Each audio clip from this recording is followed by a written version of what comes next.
Hi everyone, welcome back to my channel. My name is Ariane, aka the Young Black Educator, and today I'm coming to you with a video about wellness tips for educators. As most of you may know, teaching is a hard profession.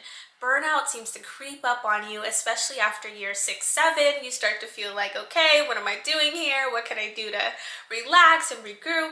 So today I'm coming to you with some wellness tips from an educator who's been teaching for 6 years and how I sustain myself throughout the school year. So let's jump into the video. Teaching is a hard profession.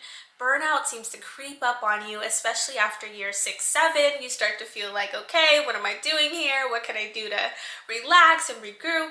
So today I'm coming to you with some wellness tips from an educator who's been teaching for 6 years and how I sustain myself throughout the school year. So let's jump into the video. Wellness is really important because it impacts how you feel about your job and how you show up in the classroom, and of course, consequently impacts how you show up for our students, for our learners. So in order to do this effectively, you really should be pouring into yourself outside of the classroom on a day-to-day level, especially during the school year.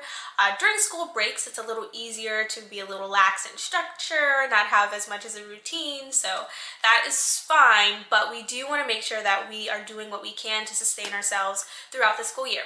So some of the things that I do to really support my wellness outside of the classroom, I focus on my physical health. Yes, I work out. As teachers, we're tired.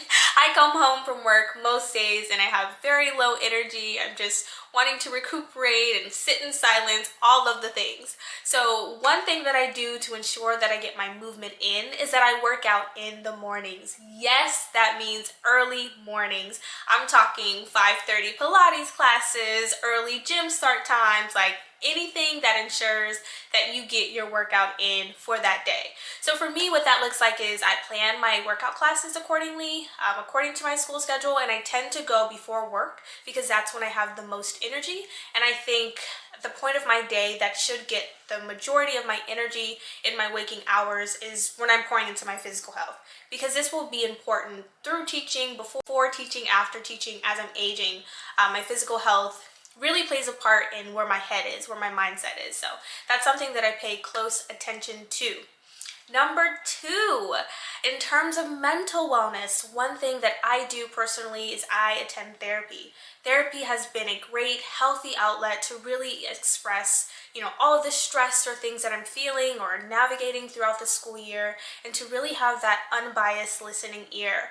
And actually, I would note that it helps to have someone who you can vent to and talk to who is outside of the education system. I do have a couple of teacher friends and we get our, vet sessions in and things like that, which are also helpful, but it helps to have an unbiased ear who doesn't know as much about the system and can give me true, honest feedback. So that's been really helpful. Additionally, another practice that I've recently taken on has been journaling. So I am a list girl, meaning I write everything down on a list. I write down my emotions, I write down my thoughts, I write down the things I want to accomplish, some of the things I want to do. And so I've recently taken up journaling as a way to really organize my thoughts and my feelings throughout the school year, and even as it relates to my to-do list. And it's interesting because I'll go back and reflect, maybe go a couple months past, and I can really see what I was working on and tie it to how I felt at the moment, which I think is really cool. And having these reflective practices are really going to be helpful as you go on in your teaching career, because these moments, your feelings are going to ebb and flow. So you don't want to judge the totality of your career based off of a tough moment. And that's something that I often have to remind myself. Like, there are some points in the school year that are super busy and you're just expected to churn out so much, content or progress reports, academic reports, and things like that. In the special education world, for those who may know about that world, there's always documentation. There's always something due, something required, an IEP to write. So as these things mount up, you really want to document how you're feeling during the journey and really what you were able to accomplish. That way you have a good marker on where you're going and where you've been. The third piece of advice that I'd have for you is to maintain social wellness. Let me tell you what that looks like. For me, finding community in education has been challenging. As a younger teacher and a teacher of color, I've taught in school districts that are predominantly suburban areas where the population of teachers typically looks like older Caucasian women or mothers, women who are at different stages of life.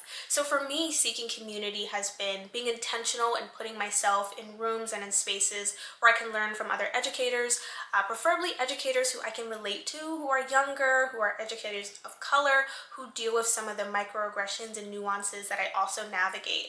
So for me, what that has looked like is starting a meetup group. I started a meetup group local to my area so that I could meet other teachers and educators.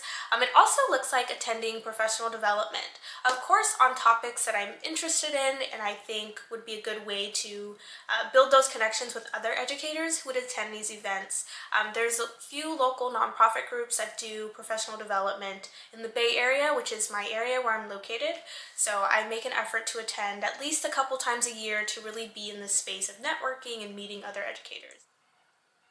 These are just a few of the methods that I take to sustain myself throughout the school year. Teaching is a challenging but rewarding profession, and establishing these healthy habits will only ensure that you're pouring into yourself so that you can further support your students and the families that you serve. So thank you so much for joining me on this video. Please let me know if you have any tips that I didn't mention. Thanks for watching. Don't forget to like and subscribe. See you in the next video.